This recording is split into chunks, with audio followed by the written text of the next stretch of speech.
Hey, I'm back again, and in this segment we're going to talk about some of the best places to use the Gold Monster 1000. Now, I'm not going to give you like a physical spot, you know, here's the latitude and longitude of a great place to get gold nuggets. No, we're going to talk about the kinds of places, okay? The kinds of places where the Gold Monster is just going to shine and be at its best, okay? So basically, we're looking at places where reliable discrimination, and this detector certainly has that, and sensitivity to small gold, this detector certainly has that, places where those are important, okay? So let's think about some of those and talk about that. You know, trashy places. A lot of times, the old-time prospectors, they would camp on the spots where they were getting good gold. They weren't thinking about metal detectors. There was no such thing in those days. And they would throw old tin cans and nails and, you know, other bits of trash all over the place. And you get a detector that doesn't have reliable discrimination, doesn't have good discrimination into some of those spots, and it'll just drive you nuts because you're constantly digging, you know, little bits of rusty old steel or something like that. So the Gold Monster, you know, good for places like that where the old timers camped on their own diggings and the trash is bad. Shallow bedrock. You know, there's a lot of places where the bedrock is shallow and exposed that was good gold country. You know, they had big floods in California this year, and there's a lot of bedrock that's been either exposed by the stream washing away the overburden, or the crevices in the bedrock have been refilled with nuggets by the flooding. And along streams and places with shallow bedrock are really good spots for the Gold Monster. Another kind of spot that's like that is there's old hydraulic mines. This is an old pit where they mined gold hydraulically, and I'm just here today visiting.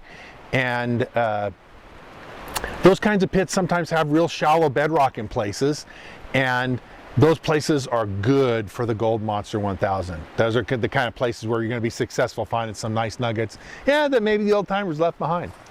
So that's a good thing to think about. Another possibility, and there's a lot of these, is old hard rock mines. If you had a hard rock gold mine, if you know where there's one, and it produced some fairly coarse gold, because some hard rock gold is really just, I mean, literally like dust kind of size. Literally, like, you could go and blow away the gold. The Gold Monster, in fact, no metal detector is going to see that dust-sized gold. But if it's a little bit coarser, little tiny bits, you know, that sort of thing, then the Gold Monster is going to be able to pick that up. They pick it up as good as any metal detector out there, pretty much. And the thing about old hard rock tailings, one of the things is that the same thing as the miners camping on the old placer areas, the miners in the hard rock would throw out their nails and other iron trash out in the dump, and it get mixed in with the dirt. And so, you know, a lot of detectorists don't want to do those kinds of places, even though they have good gold, because they need good discrimination. Well, here's your tool for great discrimination, the Gold Monster 1000.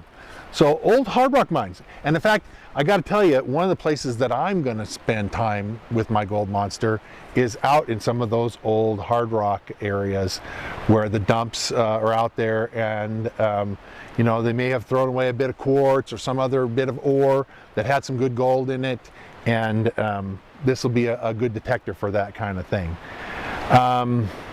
Old patches. Now, you know, this is for more experienced guys, or if you have a friend who's experienced and has been out and found some gold. But I have a lot of places where I've found gold in the past that I need to go over again, because the detectors I've taken out with it are maybe not as sensitive as they could be to the tiniest gold. This detector is very sensitive to really tiny gold.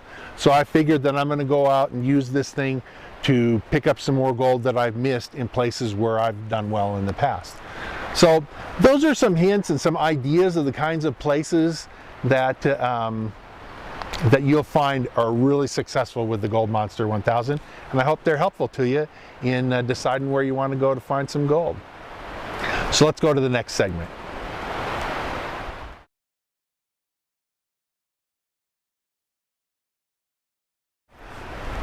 Okay, hey, I'm back, and we're going to talk now about some suggestions for finding gold for new prospectors. Basically people who are interested in the Gold Monster 1000 and want to get out there and be successful in finding gold. And this is, it's directed at new guys, but this is a good review for a lot of prospectors too. So even if you're experienced. So let me give you 7 suggestions that I have to help you be more successful at actually finding gold with the Gold Monster 1000. The first is to listen to small targets. A lot of guys who have experience hunting for coins or relics or that kind of stuff are used to listening to loud targets that make lots of noise when you go over them. The trick is that, yes, there are some really big gold nuggets out there that are close to the surface, but the vast majority are smallish and they may be a little bit deeper. And so you have to listen to that small whisper of a target. If you're just listening for the loud screamers and you're ignoring the small sounds from the small target sounds from the Gold Monster, you're going to be walking over gold and missing it, and you don't want to do that. So that's my first thing. Listen to small targets. The second is slow down. A lot of guys get the idea, well, the more ground I cover, the more chances I have to find gold. And actually that's not 100% true either, in the sense that if you're swinging fast and going fast, you're going to miss those faint targets I talked about, the weak targets that you need to listen to. And if you don't slow down, you're not going to hear those. So you need to slow down and take your time. Go slowly and listen carefully.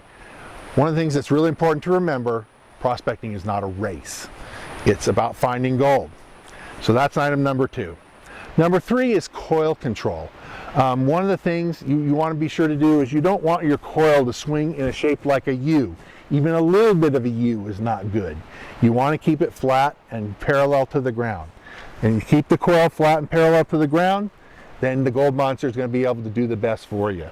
You want to keep this coil to where it's right as close to the ground as you can. Don't have it way above the ground. I mean, if you're swinging this far above the ground, you're losing that much depth. You need to be close to the ground and swinging parallel to the ground. So coil control, that's another important thing. Number 4, overlap swings. A lot of guys get going fast and they take one swing this way and then the next one they're out here and the next one even farther, and there's a V-shaped space as they're stepping forward that they're not swinging over. Well, if you don't put this coil over the ground, that part of the ground, even if there's a gold nugget there, you're not going to hear it, because it doesn't hear the parts of the ground that it doesn't go over. So that's really important. Control your coil and overlap your swings. That's really important. So number 5, practice in the field. A lot of guys, like I say, want to listen to new targets or faint targets and things like that, and they're new to prospecting. Take little bits of lead and go out and practice. Get away from houses and current and electricity and stuff like that. Get out in a gold field and have a few little pieces of lead that you could practice listening to those faint targets. The types of lead I'm talking about, I'm not talking about some big fatty bullet, giant bullet thing. You don't want a screamer. What you want is some little tiny bird shot, little piece of lead like a 1/16 of an inch in diameter. Hit that a couple of times lightly with a hammer to flatten it out, and that's a perfect practice target. So be sure and get out there and practice so that you know the kind of faint targets, weak targets that you need to listen for. Another thing about targets is be careful not to track out targets. This detector, the Gold Monster 1000, has an automatic tracking system. And if you get a target and you go over it and just tightly, stay right over the target trying to listen to it, the detector has automatic ground balance and it will track out that target and eliminate it. And suddenly your target's disappeared. That's not good. So when you find a target, don't just hover over it, swing out a little bit, get away from it so the detector can see some other ground. And then also, if you do lose a target, you go over it like this and suddenly it's gone. Go over here, pump the coil a few times, swing over away from the target, and then go back to it. You'll find that it's showed back up again because the detector has re-ground balanced to off the target, and so it'll see it again. And then Finally, I want to say a lot of guys, tell me, oh, I've been detecting for a long time and I haven't found any gold. What am I doing wrong? Well, one of the things that I want to say, and it's important, is that gold is so expensive because it's so rare. It's not something that, well, there's just, I'm here in an old placer area.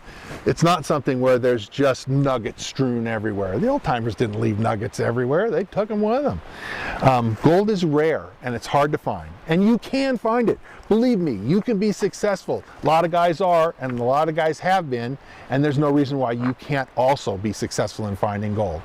But if you're getting your detector over little bits of lead, if you're detecting those little bird shots like I told you to practice with, if you're out in the placer area and you're getting little tiny lead fragments and bird shot and that sort of thing, well, you're running the detector right. You just need to get the coil over a nugget.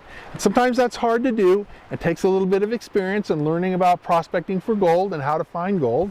And but be patient, be persistent. Being persistent is one of the keys to being successful in prospecting. A friend of mine says a metal detector stored in a closet gathers only dust. And he's got a lot of truth in that. So be persistent, get out there, swing your coil, enjoy your time, get used to this really excellent new detector, the Gold Monster, and I think you're going to find that you're very successful.